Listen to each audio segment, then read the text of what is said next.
Hey students, okay, welcome to Biologics. This is Chandrasekhar Rao, and today we are going to start a new topic that is sexual reproduction in flowering plants. हम flowering plants के बारे में इस topic में पढ़ेंगे, flower के बारे में बेसिकली पढ़ेंगे और उस फ्लावर में कुछ ऐसा सेगमेंट्स होगा जो असिस्ट करता है सेक्सुअल रिप्रोडक्शन में, जिसका एंड प्रोडक्ट है आपका फ्रूट फॉर्मेशन। वो सब चीज़ हम लोग इस टॉपिक में पढ़ेंगे। So let's begin. The first topic is all about the introduction, और ये एक तरह का इंट्रोडक्टरी अप्रोच है ताकि हमें बहुत सारा ऐसा सेगमेंट्स पता चलेगा जो कि माइन्यूट है, कॉम्प्रिहेंसिव है। So what is sexual reproduction? The sexual reproduction is the process of the development of new organisms, नया ऑर्गेनिजम्स का फॉर्मेशन करना, ताकि जो आपका पेरेंट ऑर्गेनिज्म में जो जीन्स है वो एक जनरेशन से दूसरे जनरेशन में ट्रांसफर हो, so as to form a new organism. और इस प्रोसेस में चाहे वो प्लांट हो चाहे वो एनिमल हो, ये प्रोसेस जनरली सेम रहता है। और इस प्रोसेस में दो स्टेप्स इन्वॉल्व है। The first is the formation of the gamete and the second is the fusion of the gamete. The formation of the gametes in case of animals अगर देखा जाएगा तो यही गैमेट फॉर्मेशन का process को हम बोलेंगे गैमेटोजेनेसिस। और अगर फ्यूजन ऑफ द गैमेट्स के बारे में बोलेंगे then that is called as fertilisation. So gametogenesis is the formation of the gamete, जहाँ पे एक मेल गैमेट बनेगा, एक फीमेल गैमेट बनता है, दोनों आपस में फ्यूज करेंगे and there will be formation of a zygote. एक जाइगोट का फॉर्मेशन होगा, और वो जो फॉर्मेशन हो रहा है जाइगोट का, that is by the process called as fertilisation. So the sexual reproduction involves two main steps. The first is the formation of the gamete and the second is the fusion of the gamete. अब अगर एक flower के बारे में बात करूं, since this topic is all about the flowering plants, तो जो फ्लावरिंग प्लांट्स होते हैं उन फ्लावरिंग प्लांट्स में चाहे एक प्लांट में अगर देखा जाएगा तो भाई दो पार्ट्स होता है। एक है वेजिटेटिव पार्ट और एक है रिप्रोडक्टिव पार्ट। ठीक है, जो आपका वेजिटेटिव पार्ट है वो आपका वेजिटेटिव प्रोपगेशन में हेल्प करेगा, जो कि एक मोड होता है एसेक्सुअल रिप्रोडक्शन का, जिसमें क्या क्या इन्वॉल्व है। आप एक ट्रिक याद रखो, दैट इज DSLR। जो आपका DSLR कैमरा होता है उसमें से D हटा दो, क्या बचा? SLR। ठीक है, तो SLR stands for stem, leaves and roots. तो stem, leaves and root act as the vegetative part of the plant, और ये तुम्हारा जो होता है वेजिटेटिवली ये असिस्ट करता है प्लांट को। But since this topic is all about the sexual reproduction, तो सेक्सुअल रिप्रोडक्शन में जो रिप्रोडक्टिव पार्ट होता है that those are the flowers. And flowers देखा जाएगा, so this are the modified condensed reproductive shoots. ये शूट ही है लेकिन उसका एक मॉडिफाइड फॉर्म है, उसका एक कंडेंस्ड फॉर्म है। So okay, these are the modified condensed reproductive shoots in a flowering plant. अब इसका इंपॉर्टेंस क्या है सर? ओके, इसका जो बेसिक इंपॉर्टेंस है, बहुत सारा इसका रोल है, बहुत सारा इसका यूटिलिटी है, लेकिन मतलब उन रोल में से भी इसका जो स्पेसिफिक इंपॉर्टेंस है वो क्या है देखते हैं। These are the most beautiful structures of the nature having different okay variety, different shape, different color, different scent। बहुत तरह के फ्लावर्स होते हैं having like different okay variety है उनमें, बहुत सारा शेप के होते हैं, उनका बहुत तरह का स्मेल होता है, मतलब वाइडली रिच होते हैं, बहुत मतलब कलर मतलब प्रेजेंट होते हैं, आप ऐसे बोल सकते हो। Next, these are the objects of aesthetic, ornamental, social, religious and cultural value। Okay, अगर इंडिया में देखेंगे तो फ्लावर का बहुत ज़्यादा सिग्निफिकेंस है। आप देखो मंदिर जाओ कि बिना फूल का आपको मंदिर से भगा देगा। तो भाई कुछ रिलीजियस वैल्यू भी होता है, कुछ कल्चरल वैल्यू भी होता है। थोड़ा से क्या करता है, ये क्या कर रहा है, आपका सीनिक ब्यूटी को इंक्रीज करता है, एक पर्टिकुलर एरिया में सीनिक ब्यूटी को इंक्रीज करता है। सो बहुत बहुत सारा यूजेस है। नेक्स्ट, अगर प्रोफेशनल यूजेस अगर बोला जाएगा, अगर देखा जाएगा कि इसका एक्चुअल प्रोफेशनल यूज क्या है, then these are the source of dyes. Flower में जो कलर होता है वो डाई की तरह यूज किया जाएगा, बहुत सारा मतलब जो कपड़ों में यूज किया जाता है ये। ओके, सेंट और मतलब परफ्यूम इंडस्ट्री में भी क्या होता है, फ्लावर्स को हम यूज करते हैं। ठीक है, next, okay okay, this are used by the humans to express love, okay, affection, happiness, grief and mourning. प्यार है किसी से तो भाई फूल दो, बहुत लगाव है तो फूल दो, बहुत ज़्यादा खुश होगी है तो भी फूल दो, दुख में हो तो फूल दो, लास्ट में कोई अगर मर गया तो भी फूल लेके जाओ। तो अगर देखा जाएगा तो इसका प्रैक्टिकल सिग्निफिकेंस बहुत सारा है, but since this is the introductory part ये उतना इंपॉर्टेंट स्टफ नहीं है। Next will move to the structure of a flower. First of all get thorough with the point that these are the organs of sexual reproduction. Because flower में हम lower class में पढ़े हैं कि भाई androecium और गाइनोशियम होता है, वो मैं आगे जाके अभी आपको बताऊंगा क्या है। तो those are the organs of sexual reproduction. और ये फॉर्म क्यों होता है भाई? बचपन से तो नहीं है प्लांट में, ठीक है, अगर देखा जाएगा तो बचपन से होना चाहिए, नहीं बचपन से नहीं है, एक एज के बाद ग्रो करता है, and that as is basically the reproductive phase of the plant, because plant में दो फेज होगा, एक आपका वेजिटेटिव फेज है और एक आपका रिप्रोडक्टिव फेज है। तो रिप्रोडक्टिव फेज में क्या होता है, कुछ हार्मोन्स रिलीज होते हैं, hence these hormones they induce structural and physiological changes in the shoot apices, apices का मतलब होता है टिप, तो शूट टिप में जो जो मतलब हम जिसे फ्लोरल प्राइमोडिया बोलते हैं, शूट टिप में क्या होता है, कुछ हार्मोनल चेंजेस होता है, और उन हार्मोनल चेंजेस के वजह से, उन हार्मोन्स के वजह से क्या हो रहा है, स्ट्रक्चरल चेंज हो रहा है एंड फिजियोलॉजिकल चेंजेस होता है प्लांट में, मतलब फ्लावर में, and then the floral organs develop, right. So shoot apices are transformed into the inflorescences, inflorescence में transform होते हैं, different varieties में होते हैं, and over which the floral primordia develop, मैं आगे जाके बताऊंगा ये सारा चीज क्या है, ठीक है। So what is a flower? It's a modified shoot, it's a modified shoot whose internodes are condensed, इसमें देखा जाएगा तो भाई जो internode है वो सब condense है, shrink होके है, ये shoot ही है, ये एक तरह का shoot ही है जिसमें जो internode से those are being condensed and leaves, अब शूट में तो लीव्स होगा, एंड देखो तुम्हारा इंटरनोड्स कंडेंस्ड है, और जो लीव्स है, लीव्स क्या कर रहा है, 4 होल्स का फॉर्मेशन कर रहा है। ये 4 होल्स क्या है बेटा, देखते हैं। फर्स्ट होल्स को बोलेंगे कैलिक्स, दूसरे को बोलेंगे कोरोला, थर्ड को बोलेंगे एंड्रोशियम, फोर्थ को बोलेंगे गाइनोशियम, ठीक है। जो कैलिक्स है ये एक कलेक्टिव टर्म है, जो कैलिक्स है ये एक कलेक्टिव टर्म है, and this is formed from green sepals, ठीक है। देखो यहाँ पे साइड में जो डायग्राम दिया है ये क्लास 12 एनसीईआरटी का ही डायग्राम है, और इसमें जो ग्रीन कलर का स्ट्रक्चर्स दिख रहा है, these are called as the sepals. ऐसे प्लांट में 5 हो सकता है, 6 हो सकता है, 3 हो सकता है, 4 हो सकता है, फ्यूज सेपल्स हो सकते हैं, फ्री सेपल्स हो सकते हैं। आप ये सब morphology of the flowering plants में पढ़े हो क्लास 11 में, आई गेस। अरे पढ़े हो ना, यस ऑब्वियसली पढ़े होगे। सो जो कैलिक्स है वो सेपल से बना है, ओके। सेपल्स एक मतलब जो देखा जाएगा तो तुम्हारा जो कैलिक्स है वो एक कलेक्टिव टर्म है, and a group of sepals is called as calyx. वैसे group of petals is called as corolla, ठीक है। फॉर्म्ड ऑफ द कलर्ड और वाइट पेटल्स, देखिए ये चारों तरफ में, ओके। ये जो स्ट्रक्चर आपको दिख रहा है, this structure is the petal, ये जो येलो कलर का स्ट्रक्चर यहाँ पे दिख रहा है आपको, this structure is the petal, और ग्रुप ऑफ पेटल्स को हम क्या बोलेंगे, corolla. Next, male reproductive part of a flower is called as the androecium, जिसमें बहुत सारा कलेक्टिव स्ट्रक्चर्स होगा कॉल्ड एज द स्टेमन्स, और हम बोल सकते हैं group of stamens form the androecium of the plant, okay. And these stamens in biological term, in botanical term basically these stamens are called as microsporophylls। वैसे ही अगर female में देखा जाएगा तो जो फीमेल गैमेट होता है, सॉरी जो तुम्हारा फीमेल रिप्रोडक्टिव ऑर्गन होता है, दैट इज द गाइनोशियम, ये भी एक कलेक्टिव टर्म है, and this is formed from certain small entities called as the carpels, that is megasporophylls, okay। इसको बॉटनी में ओके मेगास्पोरोफिल्स बोलते हैं। तो जो कार्पेल है वो मेगास्पोरोफिल है, जो स्टेमेन है वो वो आपका माइक्रोस्पोरोफिल है। 4 होल में group of sepals is called as the calyx, group of petals is called as the corolla, stamens का ग्रुप को हम बोलेंगे एंड्रोशियम, एंड कार्पेल्स का ग्रुप को हम बोलेंगे गाइनोशियम, ठीक है। ये जो स्ट्रक्चर दिख रहा है, this is the gynoecium of a flower, पूरा, सॉरी ये पूरा स्ट्रक्चर है, ठीक है। और ये जो स्ट्रक्चर दिख रहा है, दिस इज द एंड्रोशियम, इसमें क्या होता है, एक फिलामेंट होता है, एक एंथर होता है, ये एंथर के अंदर में क्या होते हैं, एंथर लोब्स होते हैं, उनके अंदर में पोलन ग्रेन्स होते हैं, ये सब हम आगे जाके पढ़ेंगे। और ये जो गाइनोशियम स्ट्रक्चर है, इसमें जो ऊपर का जो टिप है, this tip is called as the stigma, ये जो लॉन्ग स्टॉक लाइक स्ट्रक्चर है इसको हम बोलेंगे स्टाइल, और ये जो नीचे में जो स्ट्रक्चर दिख रहा है, this is called as the ovary which contains the ovule, जो कि सीड में जाके कन्वर्ट होगा आगे जाके, ये सब चीज हम पढ़ेंगे, ठीक है। नेक्स्ट, इसमें कुछ इंपॉर्टेंट पॉइंट्स है, क्या क्या है वो इंपॉर्टेंट पॉइंट्स देख लेते हैं। Stamen and carpels are called as essential floral organs, okay. Stamens are and carpels are called as essential, क्यों, बिकॉज ये डायरेक्टली रिप्रोडक्शन में पार्टिसिपेट करते हैं, ओके। ये डायरेक्टली रिप्रोडक्शन मतलब सेक्सुअल रिप्रोडक्शन में डायरेक्टली पार्टिसिपेट कर रहे हैं। स्टेमन क्या देगा, पोलन ग्रेन्स देगा। स्टेमन में जो एंथर है, एंथर में जो एंथर लोब है, उनका जब डेहिसेंस होगा तो वो पोलन ग्रेन्स का फॉर्मेशन करेंगे, और वो आके तुम्हारा कार्पेल के ऊपर में गिरेगा। वो जो कार्पेल में स्टिग्मा है, stigma act as a sticky surface, वहां पे अटैच होगा, वहां से पोलन ट्यूब बनेगा, स्टाइल के थ्रू होके जाएगा कहाँ पे, ओवरी के अंदर में, और फर्टिलाइजेशन होगा। चीज हम सब चीज हम आगे पढ़ेंगे, this is just a brief introduction, ठीक है। नेक्स्ट, सेपल्स और जो पेटल्स हैं उनको हम एक्सेसरी और नॉन इसेंशियल फ्लोरल ऑर्गन्स बोलते हैं। क्यों?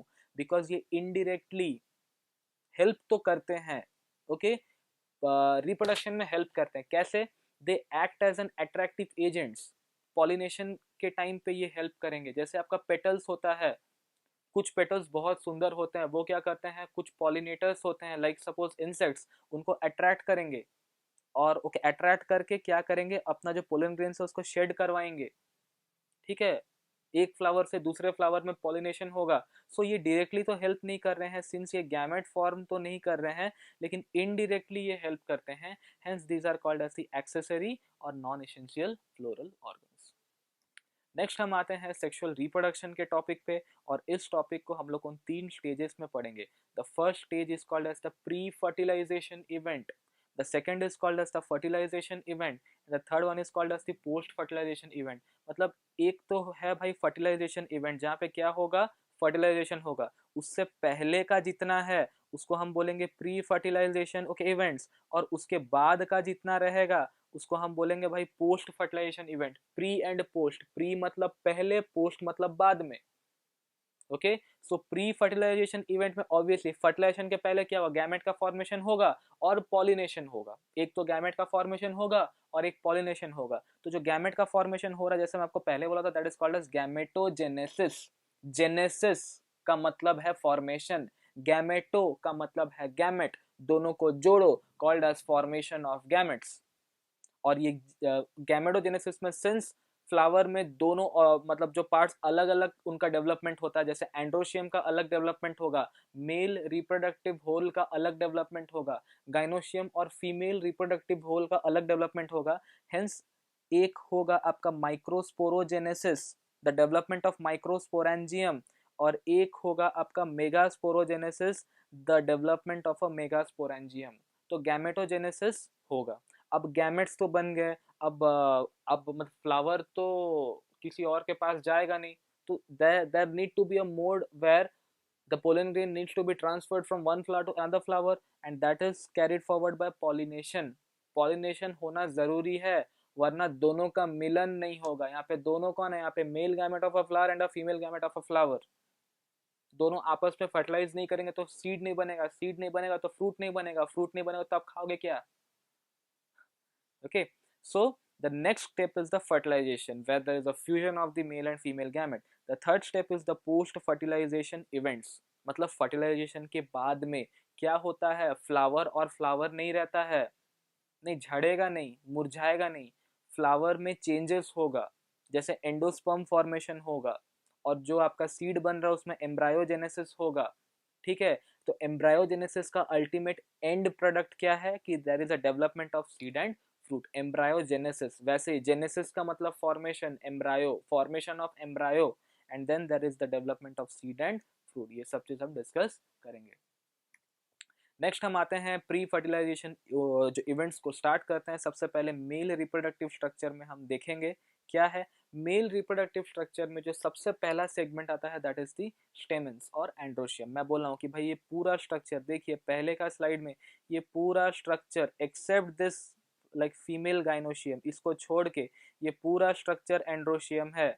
और इस पूरा स्ट्रक्चर को मैं बोला था androecium is a collective term, और वो किससे मिलके बना हुआ है, बहुत सारे स्टेमेन से मिलके बना हुआ है। देखिए this is the structure of a typical stamen, ये एक टिपिकल स्टेमेन का स्ट्रक्चर है, और ये कुछ इस तरह दिखता है भाई, यहाँ पे आप देख सकते हो।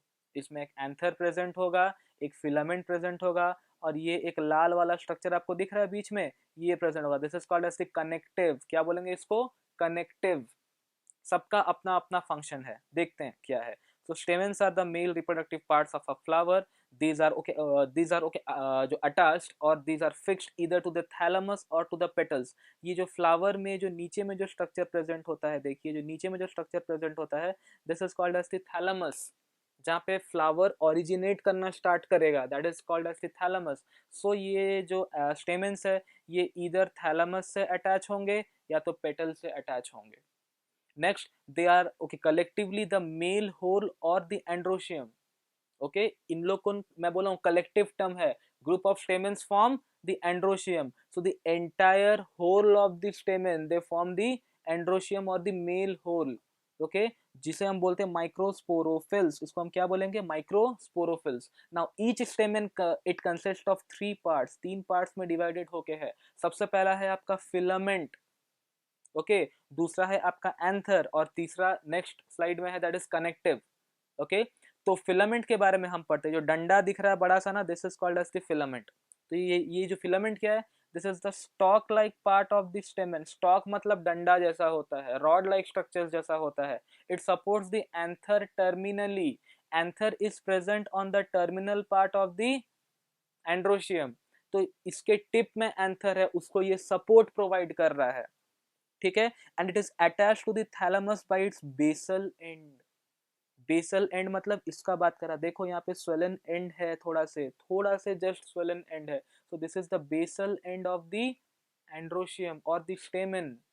एंड ये बेसल एंड कहाँ पे अटैच होगा, ये थैलेमस पे अटैच होगा, जहां से फ्लावर ओरिजिनेट कर रहा है, ओके। मतलब इस डायग्राम में, अगर बी वाले डायग्राम में आप देखो तो यहाँ से अटैच होगा, ओके। और वो जो आपका जो स्टेमन है, इसका टिप में क्या प्रेजेंट होगा, एंथर, और बेस में क्या प्रेजेंट होता है, एक एंड लाइक स्ट्रक्चर प्रेजेंट होता है, that is the basal end. So ये थैलेमस के साथ में ओके अटैच होगा at its basal end. Next is the anther, anther क्या है, it is a swollen bilobe structure, 2 lobe present है, ठीक है, 2 लोब प्रेजेंट है। And it is okay present at the terminal end of the filament, okay, जो आपका filament है उसका तो एंड में प्रेजेंट होगा, वो हम लोगों ने लास्ट पॉइंट में डिस्कस कर लिए। Next, it consist of 2 anther lobes और थिका यूनाइटेड, 2 एंथर लोब है, this is lobe 1, this is lobe 2, 2 anther lobes are present, these are called as the theca united, throughout their length they are connected by slender connective, एक structure है connective, देखिए यहाँ पे red colour में represent कर रहा है, और ये पूरा जो एंथर है it is connected through out the length, पूरा ऊपर से नीचे तक, एंथर का पूरा ऊपर से नीचे तक, जब तक वो फिलामेंट के पास नहीं आ जा रहा है वहां तक ये स्ट्रक्चर कनेक्ट होता है, that is called as the connective, okay. Now each anther lobe contains 2 pollen sac, 2 pollen sac तो होगा, जिसे हम पोलन चेम्बर्स बोलते हैं, थैला जैसा स्ट्रक्चर होता है, ये बैग लाइक स्ट्रक्चर होता है, जिसके अंदर में पोलन ग्रेन्स होता है। जब समय आएगा तो ये पोलन ग्रेन्स क्या करेंगे, मैच्योर होंगे और वहां से रिलीज होंगे, डेहिसेंस होता है एंथर का, तो जो आपका पोलन ग्रेन्स होगा वो फिर वहां से माइग्रेट करेंगे और फिर पॉलिनेशन होगा, and that is being carried forward by the process called as fertilization, resulting in the formation of seed as well as fruit. So each anther lobe has 2 pollen sac or the pollen chambers, okay, demarcated by a longitudinal groove present on the ventral surface. उसका ventral surface पे present होगा, dorsal surface पे नहीं, जबकि उसका ventral surface पे present होगा, यहाँ पे present है, ठीक है, उसका ventral surface पे present है क्या, connective। So it denotes the line of dehiscence, इसको इंपॉर्टेंट मार्क कर लो भाई, जो कनेक्टिव है that denotes the line of dehiscence of anther lobes, anther lobe अगर कहीं से डिमार्केट कर रहा है, कहीं से अगर रिलीज होगा तो वो कनेक्टिव से ही रिलीज होगा, to liberate the pollen grains formed in the pollen sac.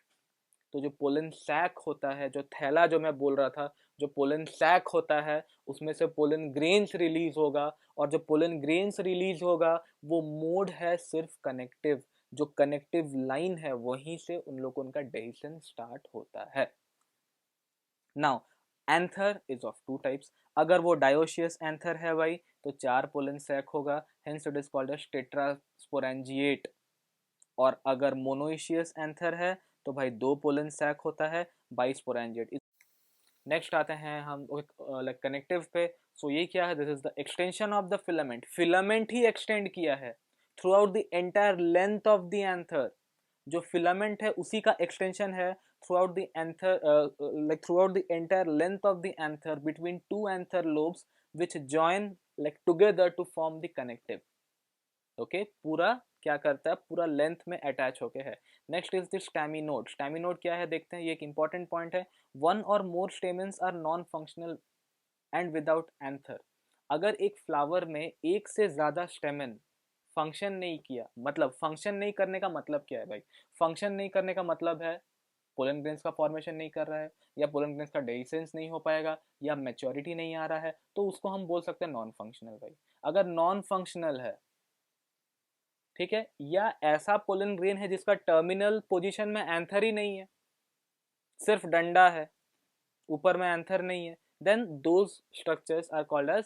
Staminode. जैसे आप रोज का देखिए, रोज में क्या है, एक तो नॉन फंक्शनल है, दूसरा एंथर प्रेजेंट नहीं। जैसे हिबिस्कस में एंथर होता है, वैसे रोज में आप कभी देखे हो कि ऊपर की तरफ में एंथर प्रेजेंट होगा? नहीं। इसीलिए क्या होता है, रोज का जो reproduction generally it is a mode of vegetative propagation, and that too उसमें भी स्पेसिफिकली स्टेम कटिंग। रोज का प्लांट, तुम्हारे घर में अगर रोज है, काटा लाके मैं अपने घर में लगा दिया, मेरे घर में भी रोज ग्रो करेगा। ठीक है, नेक्स्ट इज द माइक्रोस्पोरेंजिया और पोलन सैक। ओके, इसको हम लोग को मतलब जो समझते हैं कि माइक्रोस्पोरेंजियम और जो पोलन सैक कैसे होता है, उसमें स्ट्रक्चर्स कैसे डेवलप कर रहे हैं।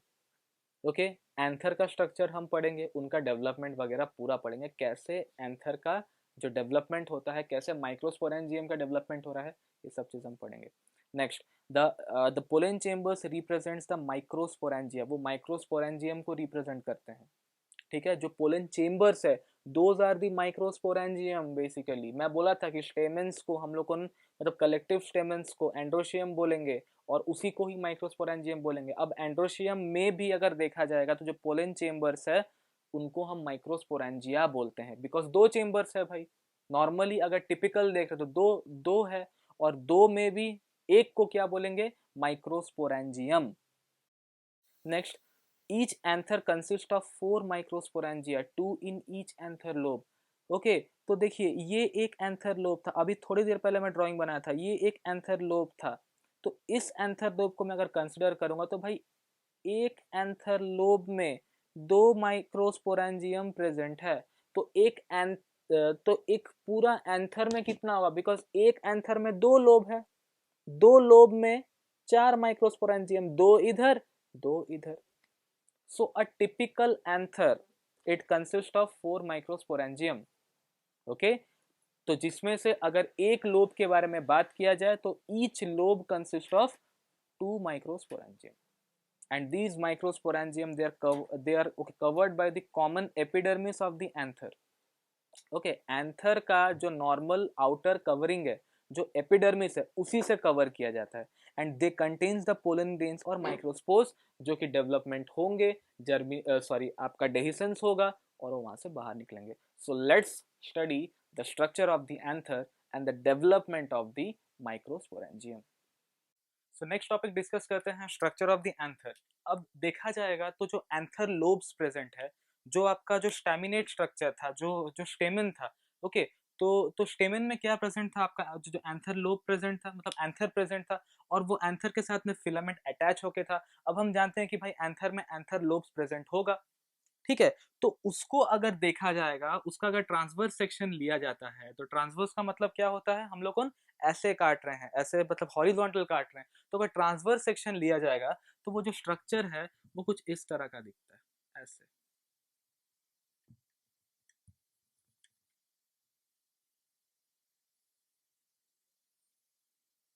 कुछ इस तरह का दिखता है। ये एक एंथर लोब है, ये दूसरा एंथर लोब है, ठीक है। और यहाँ पे अगर मैं इंट्रोड्यूस करूंगा टर्म माइक्रोस्पोरेंजियम का, तो देखो यहाँ पे बहुत सारा माइक्रोस्पोरेंजियम, मतलब 4 माइक्रोस्पोरेंजियम होता है। यहाँ पे एक माइक्रोस्पोरेंजियम है, यहाँ पे एक माइक्रोस्पोरेंजियम है, यहाँ पे एक है, और यहाँ पे एक है, 4 microsporangium, hence it is called as tetrasporangiate. इसलिए उसको हम लोग क्या बोलते हैं, tetrasporangiate. A typical anther containing 2 anther lobe is tetrasporangiate in nature. Normally एक एंथर वैसे ही होता है। तो अगर एक माइक्रोस्पोरेंजियम को मैं अगर कंसिडर करूं, एक माइक्रोस्पोरेंजियम मतलब एक आपका एंथर लोब का एक माइक्रोस्पोरेंजियम को मैं अगर मैग्नीफाई करूं तो वो कुछ इस तरह का दिखता है, ठीक है। अब स्ट्रक्चर ऑफ द एंथर, ये एंथर का स्ट्रक्चर में अगर देखा जाएगा तो भाई 4 लेयर्स प्रेजेंट होता है, 4 layers are present. The first layer is called as the epidermis, the second layer is called as the endothecium, the third layer is the middle layer, and the fourth layer is called as the tapetum. यहाँ पे आप diagram में देख सकते हैं, जो आपका typical anther होता है, जो आपका टिपिकल एंथर होता है, ऊपर से वो टेट्रागोनल दिखता है, लेकिन जो माइक्रोस्पोरेंजियम होता है वो आपका सर्कुलर दिखता है। मतलब जो एंथर, देखिए एंथर कंटेनिंग 2 लोब्स, इसको मैं अगर ऊपर से ऐसे काटूं तो ऊपर से ये कुछ ऐसे दिखेगा, क्या दिखेगा, टेट्रागोनल दिखेगा, ठीक है। लेकिन अगर मैं एक माइक्रोस्पोरेंजियम को कंसीडर करूं, जो मैं डायग्राम बनाया था, एक माइक्रोस्पोरेंजियम को कंसीडर करूं तो वो जनरली सर्कुलर दिखता है, ठीक है। और ये जो माइक्रोस्पोरेंजियम है, ओके, इसमें 4 लेयर्स प्रेजेंट होगा। The first layer is called as the epidermis, देखिए ये आउटर लेयर है। The second layer is called as the endothecium, the third one is called as the middle layer and the fourth one is called as the tapetum, ठीक है। तो जो epidermis है, बात करते हैं एपिडर्मिस का। जो एपिडर्मिस है that is a single layer, single thick layer, outer most layer, और इसका फंक्शन है भाई ये प्रोटेक्टिव होता है, ओके। ये प्रोटेक्टिव लेयर है जो कि एंथर को प्रोटेक्ट करेगा। एंड एक इंपॉर्टेंट पॉइंट याद रखो, this is not archesporial in origin, not archesporial in origin. तो ओरिजिन में आर्किस्पोरियल होता नहीं है, ओके। नेक्स्ट हम लोग आते हैं एंडोथीशियम लेयर में। देखिए जो एंडोथीशियम है it is also an outer thick layer, but during the development of anther, जब एंथर का डेवलपमेंट हो रहा था उस समय हम जानते हैं कि भाई जो एंडोथीशियम है वो सिंगल थिक लेयर है। ये जो लेयर है दिस इज द एंडोथीशियल लेयर, ठीक है। यहाँ पे मैं इसे मार्क किया, this is the endothecium, single thick layer है मानता हूं। लेकिन during the development of anther, जब एंथर डेवलप कर रहा था तो भाई जो इसका आउटर लेयर था वो थिन था। मतलब जब ये डेवलपमेंट हो रहा है तो जो आउटर एंडोथीशियल लेयर था वो थिन लेयर था, जो इनर थीशियल लेयर था, जो उसका इनर वॉल था, जो उसका आउटर वॉल था, मतलब जो एंडोथीशियल लेयर का जो आउटर वॉल था वो थिन था जब आपका मतलब एंथर का डेवलपमेंट चल रहा था। तो जो इनर वॉल था, आपका inner wall and radial wall, ये क्या था, थिक वॉल था।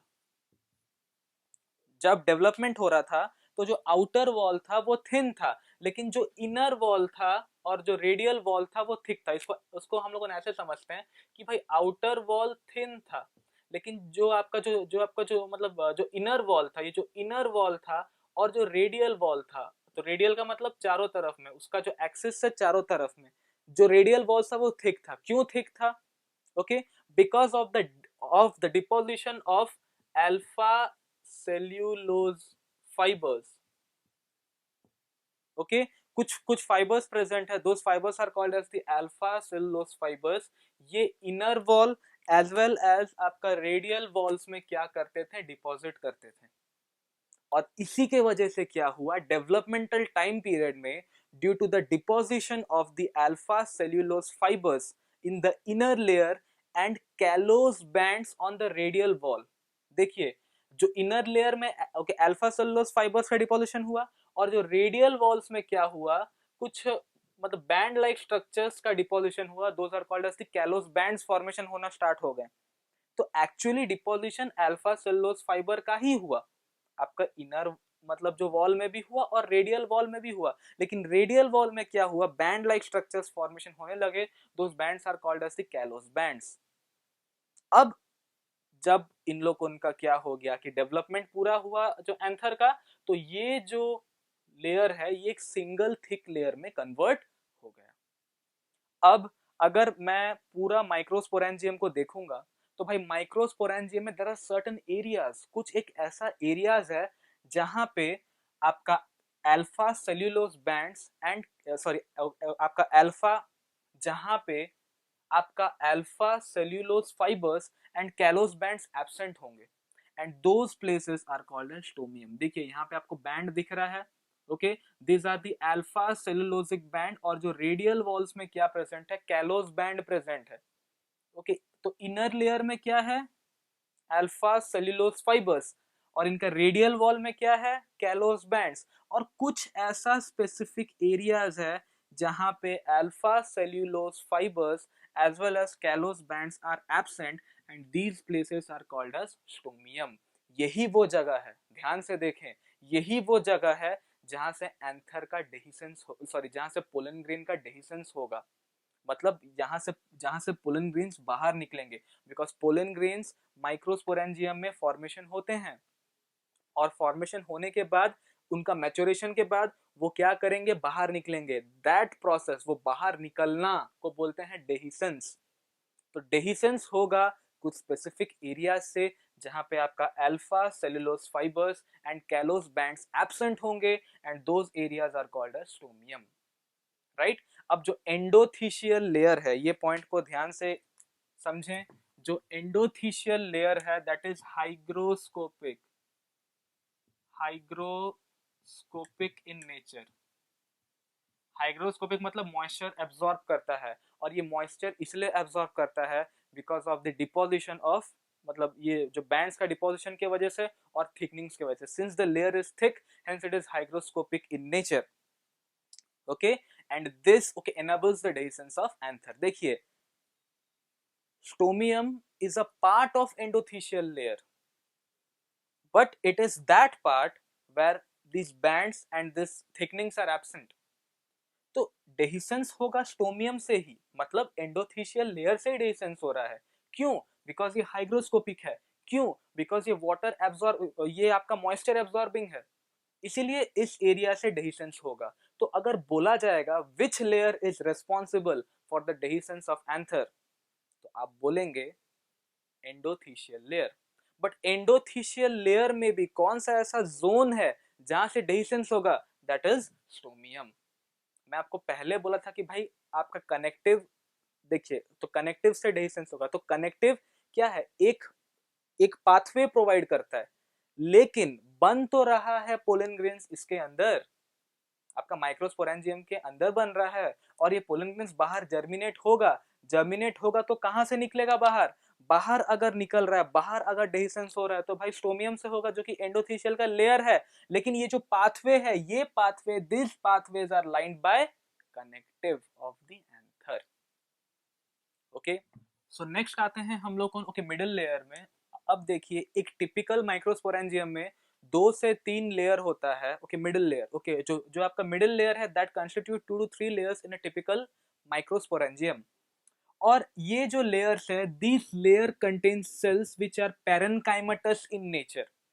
Okay, the cells are basically parenchymatous in nature. और इन ओके मिडिल लेयर्स में जो सेल्स होंगे, ये न्यूट्रिटिव होते हैं। ये क्या करते हैं? ये आपका न्यूट्रिशन को मतलब ये क्या कर रहे हैं? फूड को स्टोर करने में हेल्प करेंगे। ये आपका फूड को स्टोर करने में हेल्प करेंगे। These parenchymatous cells are nutritive in nature. और एक चीज याद रखिए, आपका जो मिडिल लेयर है वो फेरेमल है, एफेरेमल है, मतलब शॉर्ट लिव्ड है, शॉर्ट लिव्ड है।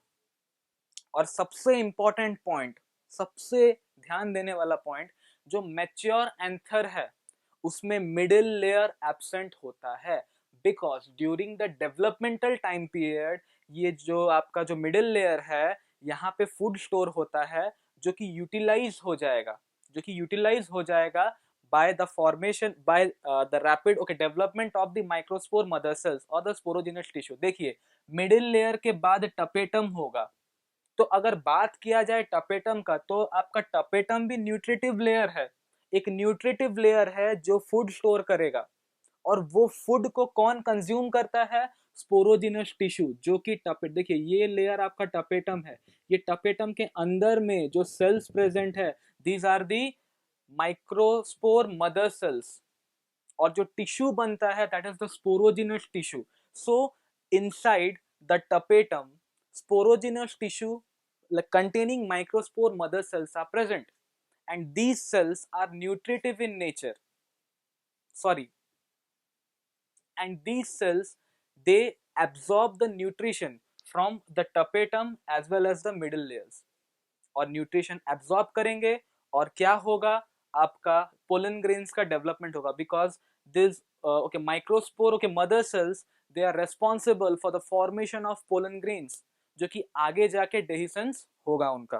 ठीक है, सो जो टपेटम है, it absorbs the food from the middle layers to provide the nutrition to the microspore okay mother cells and the developing microspores।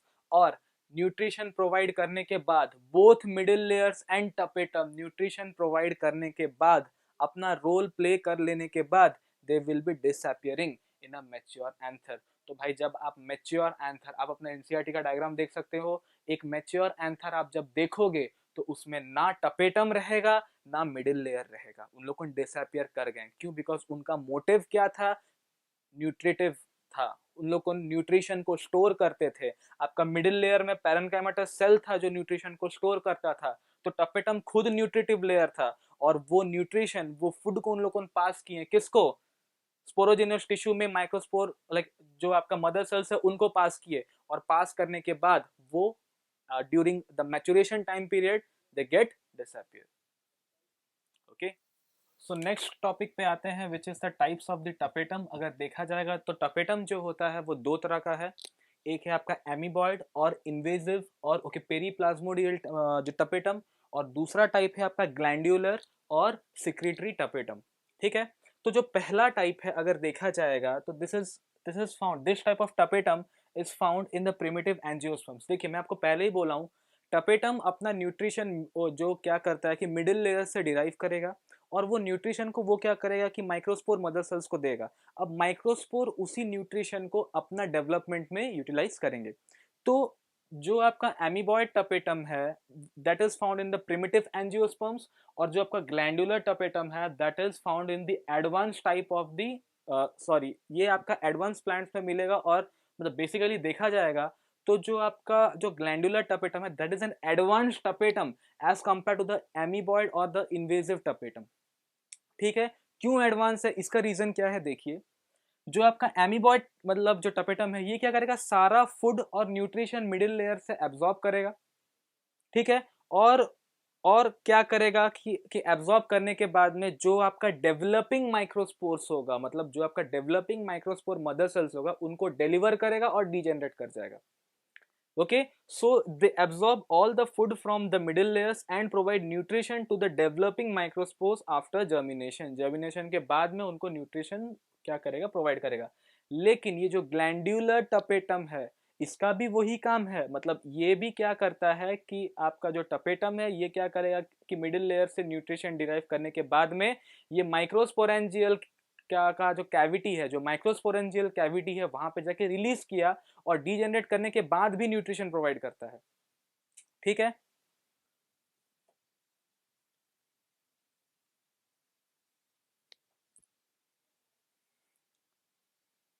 तो इंपॉर्टेंट पॉइंट क्या है कि ये डीजेनरेट करने के बाद भी न्यूट्रिशन प्रोवाइड करेगा। किसको? माइक्रोस्पोर मदर सेल्स को। लेकिन ये न्यूट्रिशन प्रोवाइड करके डीजेनरेट करेगा, उसके बाद फर्दर न्यूट्रिशन प्रोवाइड नहीं करेगा। लेकिन अगर ग्लैंड्यूलर या सिक्रीटरी, इससे तो टर्म आया है सिक्रीटरी, सिक्रीटरी का मतलब क्या है, ये स्टिल डीजेनरेट करने के बाद भी न्यूट्रिशन प्रोवाइड करता है टू सम लेवल, उसके बाद कंप्लीटली रिलीज होगा। And after degeneration this advance type of tapetum after degeneration, जैसे मैं बोला हूं कि डीजेनरेशन करने के बाद भी न्यूट्रिशन प्रोवाइड करेगा, बट आफ्टर डीजेनरेशन क्या करता है, ये तुम्हारा साइटोप्लाज्म में कुछ बॉडीज का फॉर्मेशन करेगा, कुछ ग्रैन्यूल्स का फॉर्मेशन करेगा। Those granules are called as proubisch structures, proubisch granules बोलते हैं उनको। ओके क्योंकि डीजेनरेशन के बाद भी ये न्यूट्रिशन प्रोवाइड करता है, तो आफ्टर डीजेनरेशन ये साइटोप्लाज्म में कुछ क्या करेगा, कुछ मतलब ग्रैन्यूल लाइक स्ट्रक्चर्स का फॉर्मेशन करेगा। Those granules are called as proubisch granules. ये जो प्रोयूबिस ग्रैन्यूल्स है they are surrounded by sporopollenin, एक तरह का कंपाउंड है, आगे जाके बताऊंगा क्या है। They are surrounded by this sporopollenin and that forms a structure called as Yubish bodies or orbicules। और ये यूबिश बॉडी क्या करते हैं, those are released to the microspore mother cell. Okay, microspore okay mother cells में release हो मतलब उससे like कर दिया जाएगा, और रिलीज कर देने के बाद में आपका टपेटम डीजेनरेट कर जाता है।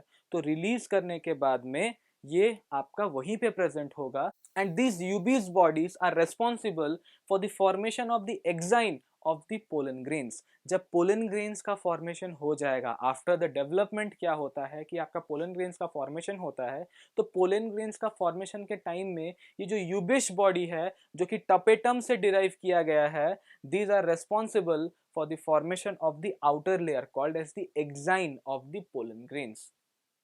ठीक है, तो ये साइटोप्लाज्म में ही रहेंगे और एक्साइन का फॉर्मेशन करेंगे। Now let's move into the functions of the tapetum. देखिए टपेटम का बहुत बहुत इंपॉर्टेंस है।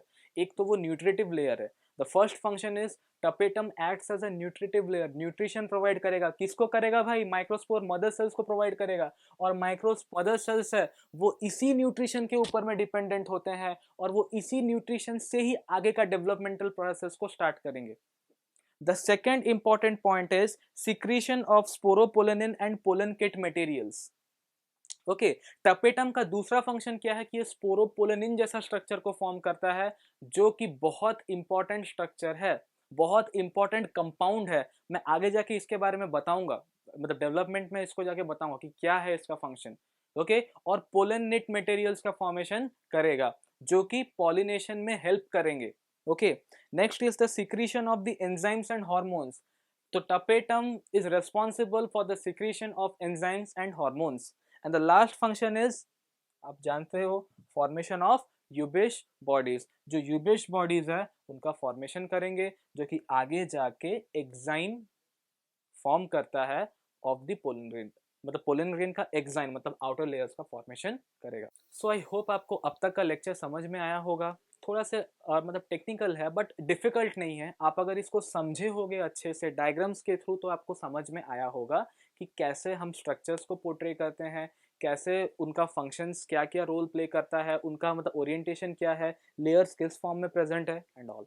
Okay so okay next class हम लोग मतलब पढ़ेंगे the development of the anther and microsporogenesis. मतलब एंथर के अंदर में ये लेयर्स का फॉर्मेशन कैसे होता है। अभी तो हम एंथर का स्ट्रक्चर पढ़े जहां पे हम ये देखें कि लेयर्स 4 प्रेजेंट है, बट ये लेयर्स आया कहाँ से, इनका ओरिजिन कैसा हुआ और इनका फॉर्मेशन कैसा हुआ, वो हम ओके नेक्स्ट लेक्चर में पढ़ेंगे। अगर आपको मतलब वीडियोस मतलब पसंद आ रहा है then please like share and subscribe to my YouTube channel so that मैं इस तरह का वीडियोस और बनाऊंगा ताकि आप टेक्निकली और स्ट्रांग होगे। Thank you.